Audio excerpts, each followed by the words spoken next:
গাজীপুরের শ্রীপুরে এক সন্ত্রাসীর বিরুদ্ধে কয়েক রাউন্ড ফাঁকা গুলি ছোড়ে ব্যবসায়ীদের মধ্যে আতঙ্ক সৃষ্টির অভিযোগ উঠেছে। এ ঘটনাকে কেন্দ্র করে রাতভর এলাকায় উত্তেজনা বিরাজ করে। শুক্রবার রাত 10:30টার দিকে উপজেলার বর্মি ইউনিয়নের বড়ামা চৌরাস্তা এলাকায় এই ঘটনা ঘটে। অভিযুক্ত জহিরুল ইসলাম লিটনের বিরুদ্ধে মাদকসহ বেশ কয়েকটি মামলা রয়েছে।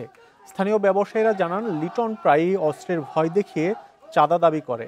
রাতে লিটন হঠাৎ বারামা চৌরাস্তার পরপর 4 রাউন্ড ফাঁকা গুলি করে। এতে ব্যবসায়ীরা আতঙ্কিত হয়ে দোকানপাট বন্ধ করে দেন। এরপর উত্তেজিত ব্যবসায়ী ও স্থানীয় জনতা তাকে ধাওয়া করলে সে পালিয়ে যায়। এক পর্যায়ে বিক্ষুব্ধ জনতা তার বাড়ি ভেঙে ফেলার চেষ্টা করলে পুলিশ এসে পরিস্থিতি নিয়ন্ত্রণে আনে। তবে পুলিশ বলছে, ঘটনাস্থল থেকে কোনো গুলির খোসা বা আলামত পাওয়া যায়নি।